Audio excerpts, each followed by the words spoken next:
There is nothing, there is no wealth you can acquire without working hard and working long. It doesn't exist. Unless you're going to be a thief. And you know what happens to thieves? Their days are 40 according to Islam.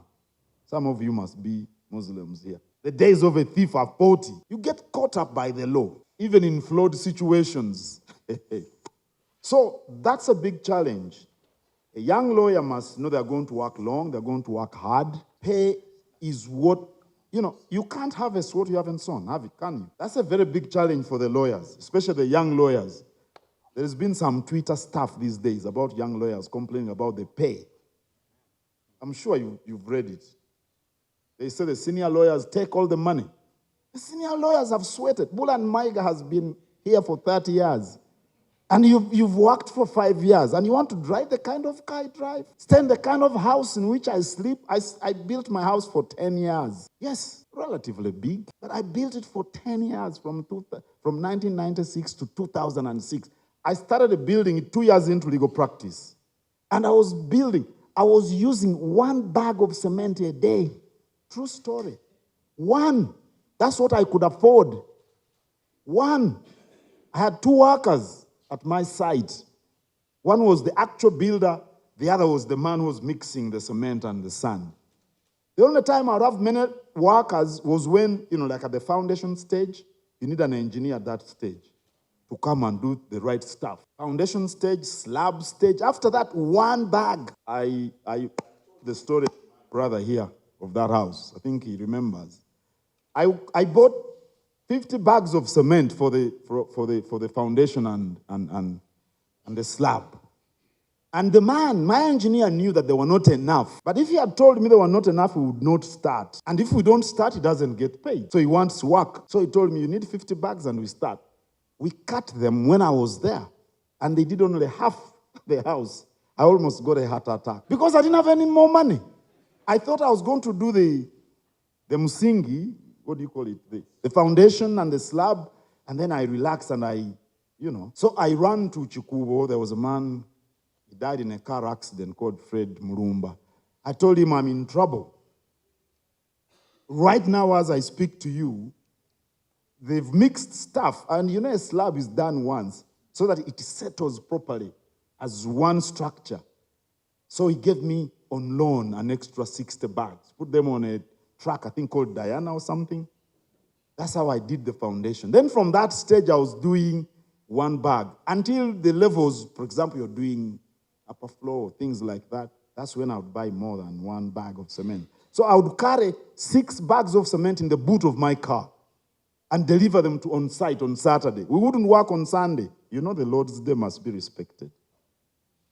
So you see, young lawyers, my house is fairly okay. I'm satisfied. There are big houses, but I'm okay. I'm okay with it. So this is the challenge of young lawyers. So if somebody saw my house, we want a house like that. Some people say I've got it from the Kabaka. I've stolen the Kabaka'S money to build it. They're lying to you. I built it with my own money. So you've got to be patient. You've got to work hard.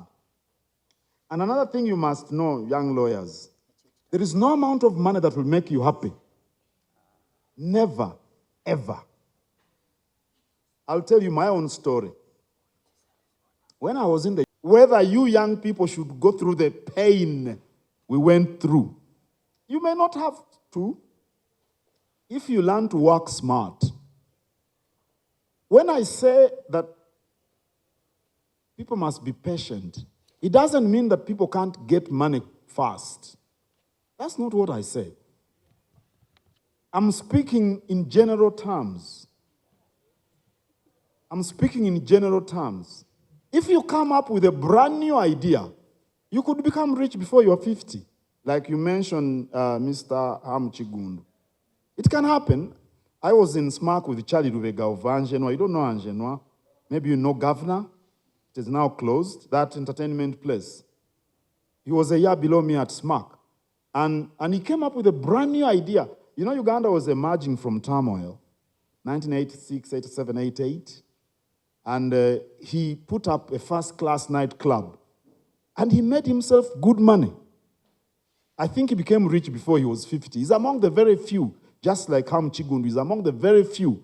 I don't know how rich he is, by the way, because I don't know what you call wealth, but it's possible if you come up with a brand new idea. I'm reading a book by Elon Musk. I don't know that you know Elon Musk, of X and Tesla and SpaceX. You know, he became a billionaire when he was young. But tell me, Zubairi, how many people are like that? I'm talking in general terms. There could be a handful of people who become rich before they hit 50, but they're really a handful. Mark Zuckerberg. Yeah? I think Steve Jobs. These guys, I think even Bill Gates. But how many Bill Gates are there in the world? That's the question you should never forget. If you come up with a brand new idea which is appropriate for the market at that time, you could become a multi-billionaire. It's possible. But I'm talking in general terms. Mr. Ham Chigundu started working when he was, I think, in S5, S6. Because his father is a business. By the way, he comes from a family of business people. I don't know whether you know this. John Sevalamu of Freedom City, you know Pioneer Mall next to Mapera House? That belongs to his Senga, his real Senga, Christine Nabukera. Then John Bosco Muonge of Nakaiva Park. These are his real uncles. His father is the sibling of those guys. Only that he comes from a Muslim grandfather and these come from a Catholic grandfather. You understand? So he's got all this background. When you talk about Chigundu, put him in context. He comes from a background of entrepreneurs. And those guys all have an elder sister who introduced them to business. So I don't know whether Chigundu's story is the ordinary story. But yes, people can get rich before they're 50. And I wish you can become rich before you are 50 without stealing anybody's money. So it's not that I'm like people should suffer before they are okay. No. I'm telling you the general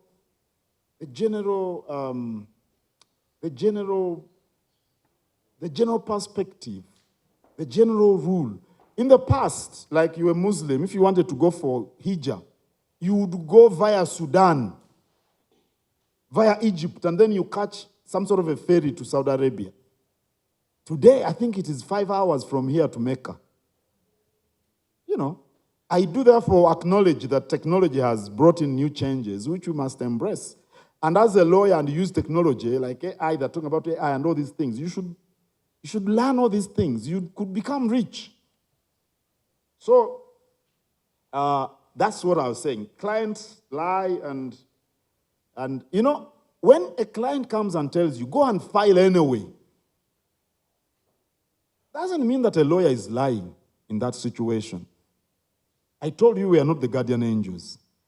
Our role is to take people out of these situations. For example, you know that lawyer-client communication is not admissible in evidence, right? It's privileged. Why do they make it privileged? So that the client can open up to you. Did you actually kill this man? And the client should tell you yes. And then ask him, under what circumstances? And you know what? He tells you the reasons why. You're not supposed to go to court and you tell the judge that, yes, the client told me he killed him. Maybe he killed him. You know, there are certain defenses for an ordinary person, to a layman, every cause of death is murder. To a layman. To a lawyer, it could be manslaughter, it could be, what else is there? Self-defense, it could be sufficient provocation. When you find a man with your wife, that's sufficient provocation. There is temporary insanity. If the court can establish that you are momentarily insane, that's not murder. And now the man will come and tell you, you know that neighbor of mine was going out with my wife all the time. So this time I caught them, and extremely important, you understand the challenge the client is faced with. A lawyer is like a doctor in many ways. You go to a doctor, and the doctor must understand what you are afflicted with. There is a time I went to my doctor, and I told him, "Doctor, I've spent days, I don't sleep. I don't sleep. What's going on? Can you prescribe some medicine?" So he looked at me and he said, "Okay, wait, I'm going to see this patient and the other and the other. Then I'll talk to you." And I think he saw about 2 patients. And when he came to call me into his room, I had fallen asleep. I think he looked at me because he knows me well, and I believed I didn't have a major problem. You know, you get to do so many things, and you always think about this and the other. And he found me dozing, asleep. Then he tapped me on the shoulder and said, "What is your challenge? Can you remind me? You can't sleep? What were you doing here?" He told me, "Just get out of my office. Go and have some rest." You have to understand the challenge of your client. People come to lawyers hoping to get solutions. What is the challenge the client is faced with? If you don't understand the challenge the client is faced with, you'll never provide the right solutions. It's very important. Secondly, be professionally honest with your client. Be professionally honest with your client. If the case is bad, tell the client the case is bad. You know? But a client will tell you at times, "Go ahead with the case anyway. Go and file. I want to buy time." That's when the public, you know, we are the learned guys, isn't it? That's why these other guys who are not learned don't like us. They say, we go to court even we know the cases, but at times the clients tell you that, to buy time. You tell a client, the claim against you is rock solid. I've told that to many clients, and they say, "File anyway, because that's the only way I can buy time. File anyway." A client tells you to file anyway. You go and file, that he's being sued for refund of some money. He says, "I'm going to get my money in the next 45 to 60 days. You just file. Then we shall settle as the case is proceeding." I'm sure you've seen so many such things. But you have to be brutally honest with your client. Because if you go and file a bad case without telling your client, you're going to lose him. If what you're looking at is the money at that point in time, you can't do that thing so many times. People will say that lawyer is simply after money. You have to be brutally and professionally honest with your client. At times, you know, people come to lawyers with all sorts of things. You've got to be honest with them. Some of them are domestic issues. You do domestic relations? I guess you do. People want to talk to a third party who will keep their secrets. They'll come and talk to you about marital affairs, family affairs. You've got to be honest with them professionally. And then you find how you go about the matter. Thirdly, you've got to show interest in the client's matter. You've got to show interest. I told you, lawyers are at times like doctors. When you go to a good doctor, he or she starts by empathizing with you. You know, the doctor tries to, you know, he tells you how sorry he or she is and all these things. That's what a lawyer should do also, by the way. You have to show interest in the client's matter. If it's a criminal, be sympathetic. Even if he committed a crime, we are not the guardian angels, lawyers. Our job is not to tell people not to sin. Our job is to see how they overcome the sin. Right? We are not the guardian angels. So a guy comes to you, and yes, he tells you, you know, I slapped her hard. It's assault. You've got to be sympathetic. You've got to try to understand. You know, because that's when a client feels comfortable with you. When you understand their challenges. You know, you don't shoot off telling them, how can a university graduate slap his buddy or his wife? You start off like that and you become, you know, like, you know, you patronize your client, you're going to lose them. If it's a civil matter, still show interest. If it's a commercial matter, learn the business aspect. Because if you restrict your relationship with the client to only the professional one, it becomes superficial. You should interest yourself in the matter. Learn the business aspect. Fourthly, you have to be knowledgeable. I told you, we are called learned friends.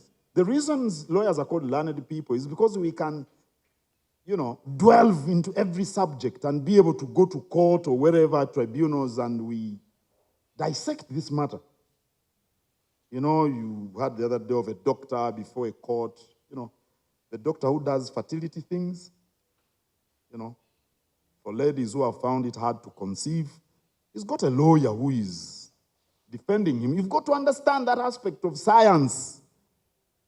Like the learned Attorney General advised, you've got to read a lot. Not only about the CPA or the civil procedure rules or all these chief magistrates, what do you call them? For criminal matters the criminal procedure code. You've got to read a lot. A lawyer must be having vast knowledge about things. If you're not knowledgeable, you're not going to be a good lawyer. So you've got to take time to learn about the subject before you.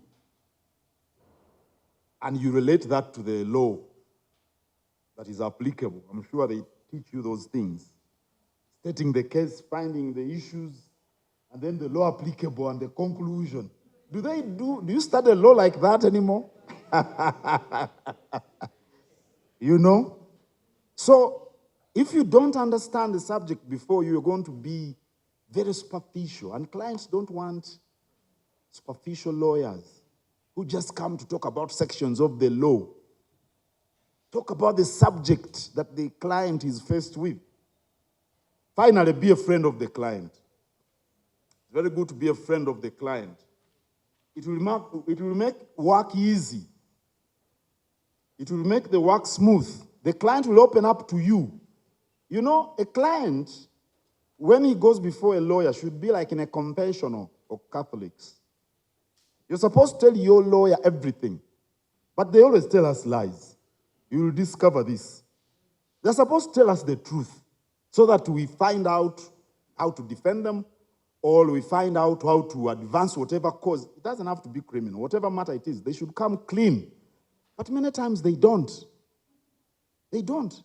They tell their advocates lies all the time because certain things might be very embarrassing. But if you are a friend of the client, they will open up. They will open up and they will tell you. One time a client came to me, a lady client. These sophisticated ladies, the ladies who you tell they are in the chambers by the, wearing good perfume, wearing all these bling things. She was that kind of person. So she came to me and said, Mr. Lawyer, I want you to take my husband to the police station. He beat me up last night. And she had bruises. But she was my friend. And I wrote, but why should anyone beat a beautiful woman like you? Then the conversation went on and on and on. And eventually she told me, because she had had an affair with a man with whom she got a baby. Their youngest baby didn't belong to the family. And then the biological father sent a message to my client because the baby was ill and this man was asking, how is my son? Then the husband was asking, this is my son. Who is claiming my son? And the father of the child was a very prominent person. The woman could hardly disclose, so he, 1, 2, 3, pa, 1, 2, 3, pa, got bruises. She runs to the lawyer. Now, because I knew the truth, I told her, now, I don't think criminal proceedings are going to be your solution, even if you've got the right. Because now you want to disclose who the father is. Is that how you want to go about it? Simple example, but it brings out what I'm trying to tell you. the stories he has could be lots more. So, those are the ones I can tell you in the time I have. But since you're going to come back another time, we shall talk more about them. You wanted to, what does the law say? I think customary law is applicable if it is not repugnant to the Constitution or social order and good sense. That's what we need to do when we are dealing with customary law, because many times it is a good way of resolving. Customary law is a good channel of resolving disputes. I think 2 weeks ago, the Attorney General and I went to meet the Chief Justice, the Right Honorable Wawinyi Dolo, and he started a project of alternative dispute resolution. And one of the ways he hopes to bring this into effect is to rely on customary law. You know, common law is very adversarial. It's like you either win or lose. Even the winner, according to the Chief Justice, doesn't get that satisfaction because the other side feels aggrieved. But customary law, in many instances, has mechanisms of reconciling the adversaries. And at times, the situation depends on the prevailing circumstances. In every community, I was told by a friend of mine that in Karamoja, I don't know whether there is anyone here from Karamoja, that in Karamoja, I don't know if they still practice that even today. If a young man cited a prospective wife, he would go after her. If, for example, she was going to draw water from the well, he would go after her, he would chase her. They run through the ridges and the hills. He catches up with her, throws her to the ground, and they play Adam and Eve. After that, you go and you report yourself to the in-laws, to the parents, that this is the girl I want to marry. If the young man failed to catch the lady, if you can't run faster than the lady, then you're not strong enough to marry her. But you are lawyers here. That should be rape, right? That is rape. That's how we understand it, because we come from a different setting. To them, the situation was different. And they would sit down with the parents. I think, I was told, if the girl really, really loved the boy, she would, and even if she was a fast runner, she would slow down so the boy catches up with her. You see, if you are a third party watching from afar, you think this is rape. And that's a capital offense. That's why we had the Administration of Justice Karamoja Act. I don't know whether it is still on the law books. Because the Karamojongs had a jury system, while we would charge them, for example, for rape, then the elders would sit and listen. And then the judge would ask of their opinion. If they said, but this is how we marry our people here, then the accused would be set free. In Acholi, if you murder someone, there are rituals you undertake for atonement. You saw Kanyamunyu, what's his name? Kanyamunyu, you read about Kanyamunyu case? He went and did these rituals and of atonement. The court handed down a lighter sentence because he performed those rituals. If you're outside Acholi, you may wonder what these people are up to. So customary law can come in handy to dispense justice. But I think it must be applicable to a given society. A couple went to court, to the High Court. They are both Baganda from here. They are both of the Ndiga clan. Ndiga is the sheep. We've got the clan system. I hope this lady has told you about the clan system. Get me a little book about the kingdom, which I'll give to the lecturer. so that he understands. It's a summary. You'll be able to read it over a cup of coffee. So they went to the High Court. They wanted to get married. They're both in Buganda. I am of the Mutima clan, and he's of the Mutima clan. We are basically brothers. Yes. I can't marry his sister. No, I can't, because his clan and mine are the same. Now, these belong to the same clan. But you know what happened to them? They said they had seen the light through Jesus. They were the saved group. And they said for them, culture was Jesus. Jesus was the culture. The Alpha and Omega. So with Jesus, you don't tell me about the clan system. So they went to the High Court, and the judge told them, this is socially repugnant. Socially repugnant. We don't do this here. They forgot, these guys who talked about Jesus, that Jesus, when he picked the coin, he showed them both sides. You remember the story? The side where Caesar was imprinted and the other side. And he told them, give to Caesar what belongs to Caesar, which means practice what is practiced in that community. But you know, with these holy books, you select the verses conveniently, those that suit you. So customary law can work very well with the written law or common law, provided it is not repugnant to social order or the constitution, and provided it is applicable in that particular area. Also learn a few things. You know, Nigeria has been very good at teaching law. Nigeria has some of the oldest universities on the African continent. Ibadan University for one. It has been known for teaching law, and many others, University of Lagos. And I'm sure the other, you know, I think Nigeria has the biggest number of universities in sub-Saharan Africa, and it's got the biggest number of law schools.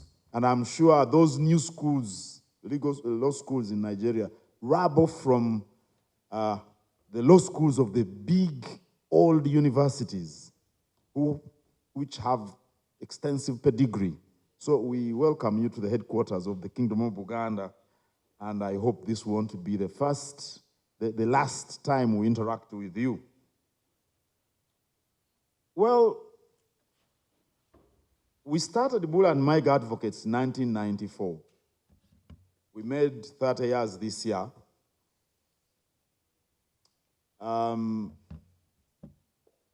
We were 5 lawyers, young lawyers, who were interested in practicing law. And we named the project, we had a name for the project. We called it Sunrise Project. We named Sunrise Project because when the sun comes up, it gives you hope. It's light.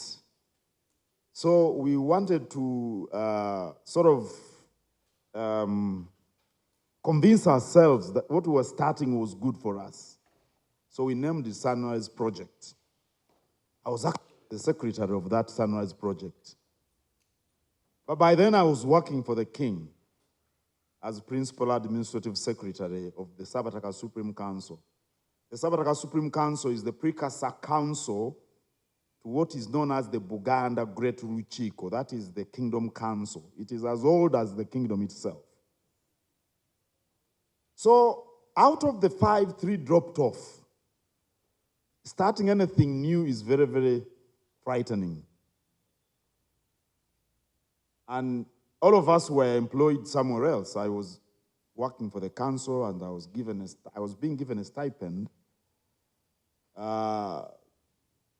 One of us was working with the prestigious law firm Katenda and Sempe Advocates, which you may have heard about. That is Francis Bure. Another one was working in some other law firm. He took off to Kenya to work in a law firm which was being run by his brother-in-law. Another got a job somewhere as a company secretary. The third said Francis and I couldn't run a law firm. He said we were not capable of achieving anything in life. So the 2 of us stuck together. And it was a daunting task. We didn't have the money to start the law firm, so we went to friends and relatives. A sister of mine loaned us $500,000 shillings. $500,000 shillings in 1994 is equivalent to about, I don't know, maybe 20 million today, maybe more, maybe even more. Then a businessman in Chikubo, I'm sure you know about Chikubo. Chikubo is the commercial hub of Uganda. That's where businessmen converge in town, downtown. Lent us $1 million shillings, which was a lot of money. Eventually, he told us not to pay it back. He said that was his contribution to our future. Then a friend of ours, yes. Then a friend of ours also loaned us $500,000 shillings. So I think we started with 2 million shillings. And then we went to Ndeba. Ndeba is the sort of the wood market in Kampala.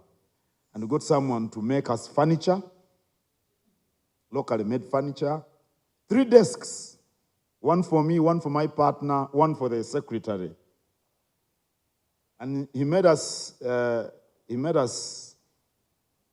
9 straight back chairs, 1 for me and 2 for clients, potential clients.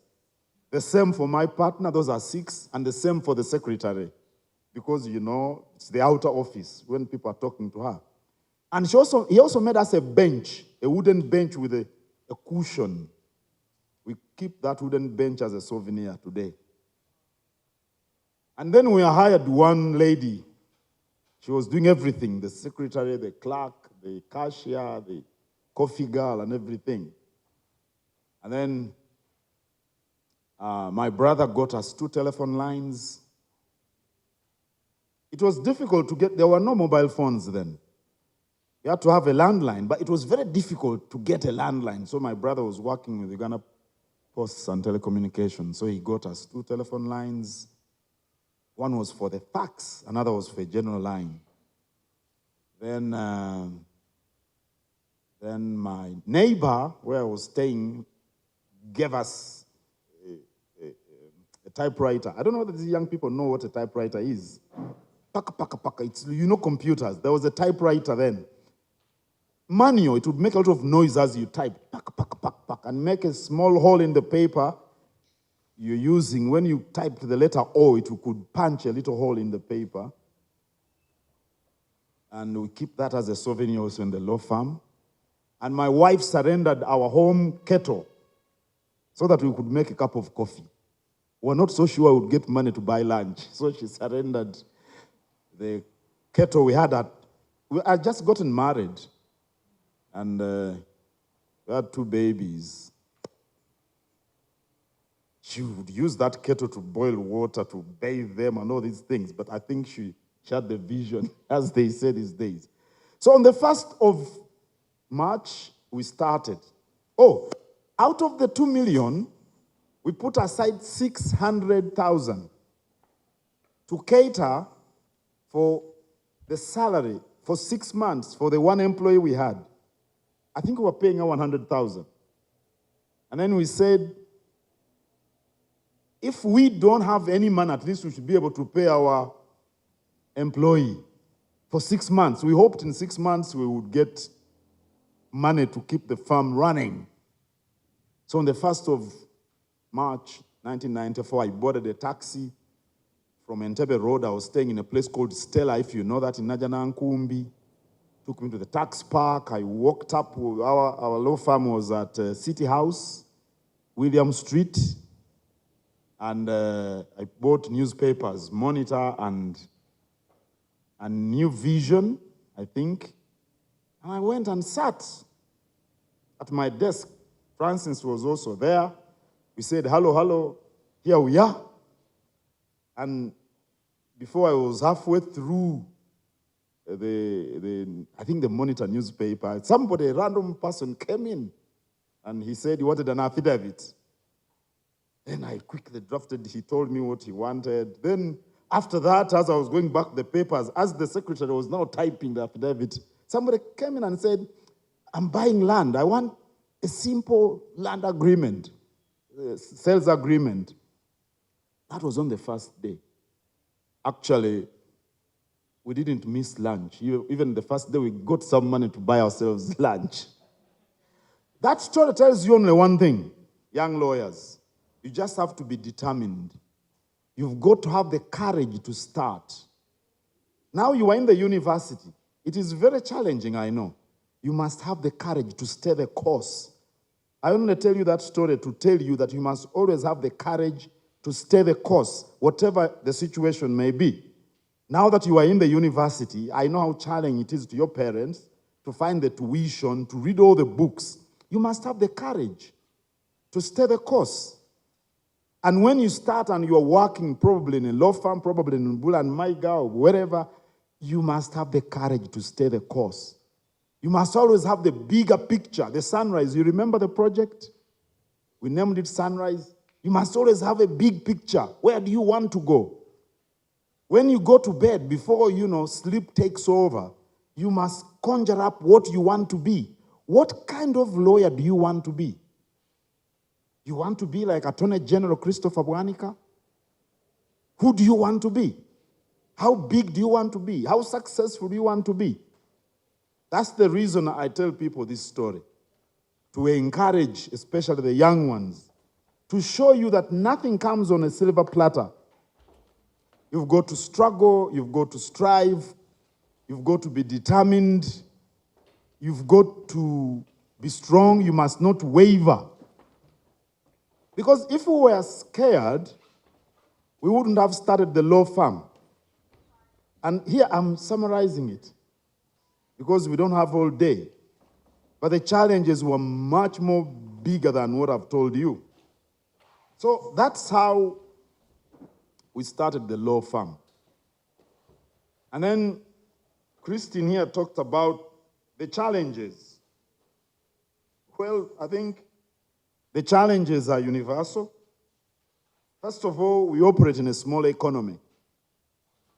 What you will realize is that legal practice hinges a lot on economic activities. If there is significant economic growth, there is going to be a lot of work for lawyers.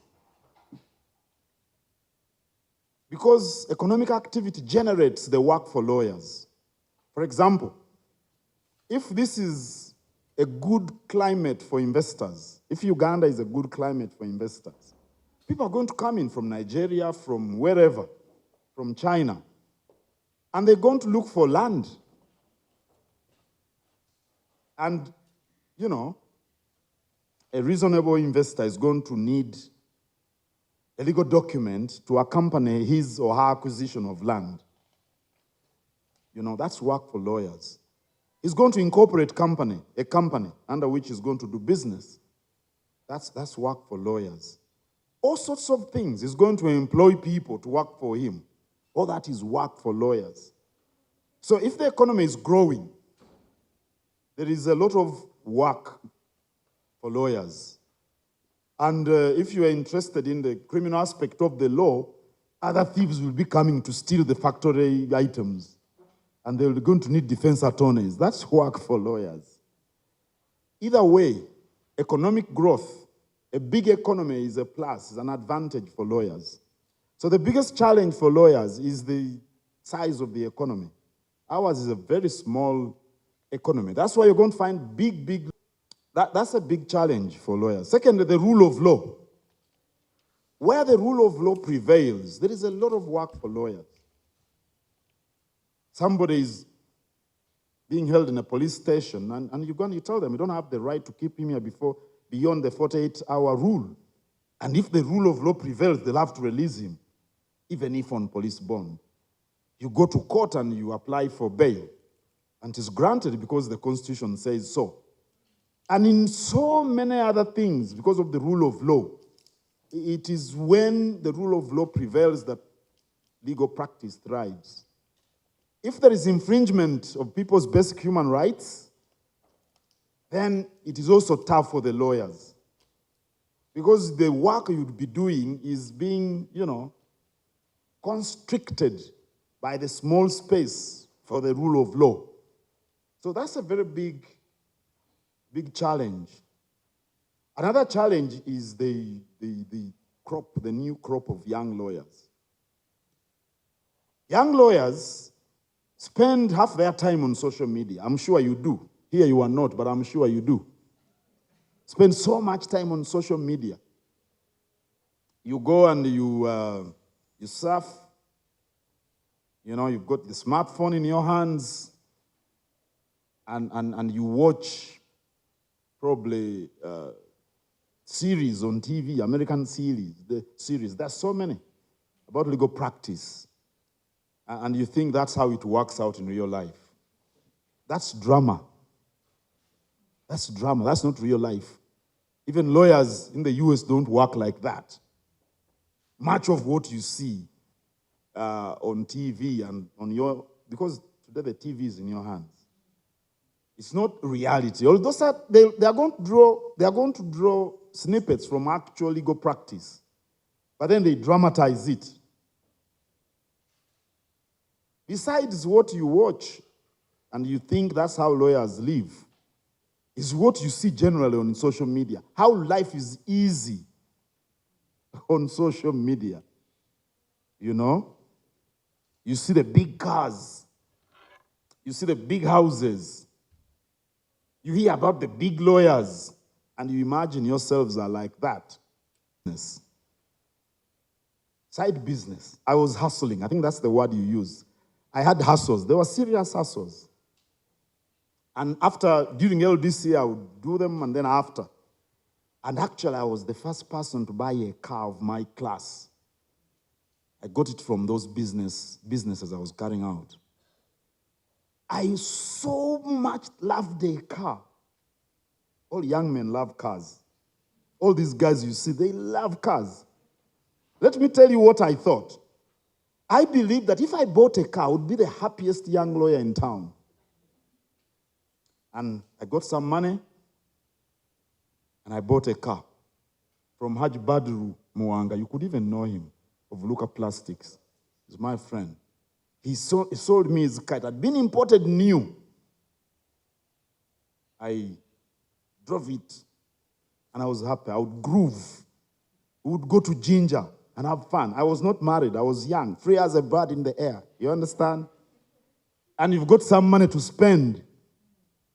So we would start grooving on Thursday, Friday. Saturday, I would be broke and tired, exhausted from so much grooving. You understand? So on Sunday, in my little house, 3 bedrooms, I had a little room for the kitchen.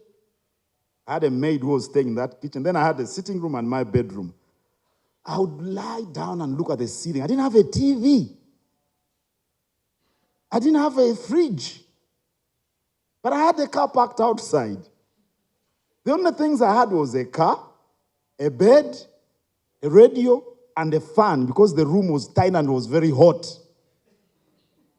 And saucepans and a coil, you know, coils where we do the cooking. That's all I had. And my wife, my girlfriend then, was telling me, why are you buying this car? Why don't you start with these things? I told her, you don't know these things. When you have a car, you are the master of the city. I can't make me the happiest man in town, the happiest young lawyer in town. And of course, with working and acquiring things, every time you want more.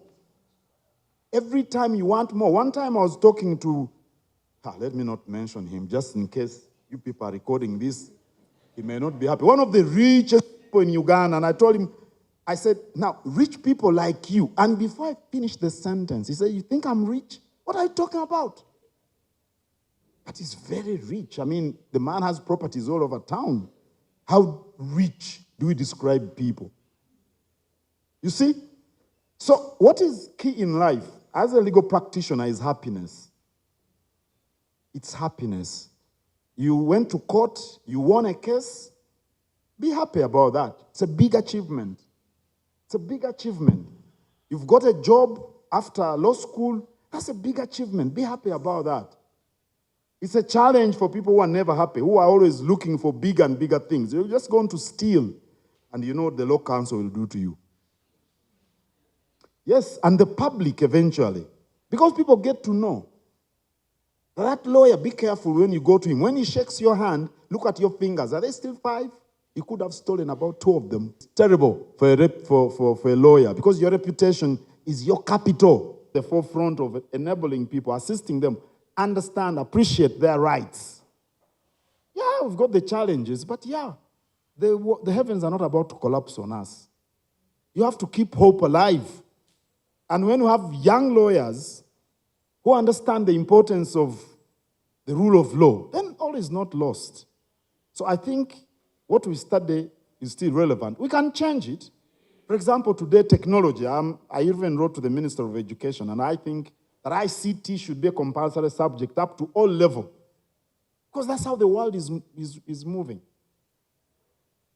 And you can adjust so many things. You see the new curriculum today for the secondary schools. All these are the changes we must adopt. And these teachers of law can help in bringing new ideas as they come. Cyber security, the law related to cyber security today. Is that relevant in our current times? Maybe it is. We studied about intellectual property. I don't know whether you studied intellectual property. But could you talk about intellectual property in Uganda 100 years back? Maybe not, but now it is. So it's relevant. You can adapt it to the changes that occur. Pius Chiemba, president of Law Society, congratulations, man. Being president is no mean feat. The president said people shouldn't pay busuru. I'll go with the law, not what anyone says. What does the law say? If the president doesn't want people to pay busuru, I think he should go to parliament and amend the law. The president has opinions, but then you have the law. And you are young lawyers, and you get the distinction between the two positions. The law is the law. BLB being slow, that's an administrative issue, which we need to look into. But you know, issuing certificates of title. One of the challenges we have is that the Uganda Land Board doesn't issue titles. You are lawyers, you know, you've read the RTA, you study land law. The certificates of title are issued by the Registrar of Titles under the RTA. It is not, these people don't do any issuance of titles. They only do administrative processes. At times, they go to the land offices and they take forever to issue the titles, and the people will blame Uganda Land Board. We don't issue titles. But where people are sluggish in their work, that is what we can whip and try to correct. And there is no conflict between us and the central government over Busuru. I'm talking about the law. What does the law say? It is that simple. What does the law say? One time, I was in court. I was a young state attorney. And a man was charged with defilement. When you're a state attorney, you're a state prosecutor. Now, the man, those days, the IDs as we have them here hadn't been, there was no system of getting national IDs. But people could have passports. I don't know if that was the accused or somebody or his lawyer. They brought a passport for the girl. The girl looked actually 15 to me. But the passport said she was 18. So the defense attorney was saying, it's not what my learned friend wants. It's what the law says. The law says if the girl is 18, that's okay. And this is a passport, the girl is 18. But she looked 16 or 15 to me. And the court collapsed. What does the law say? If you understand that, you should clap for the Lord.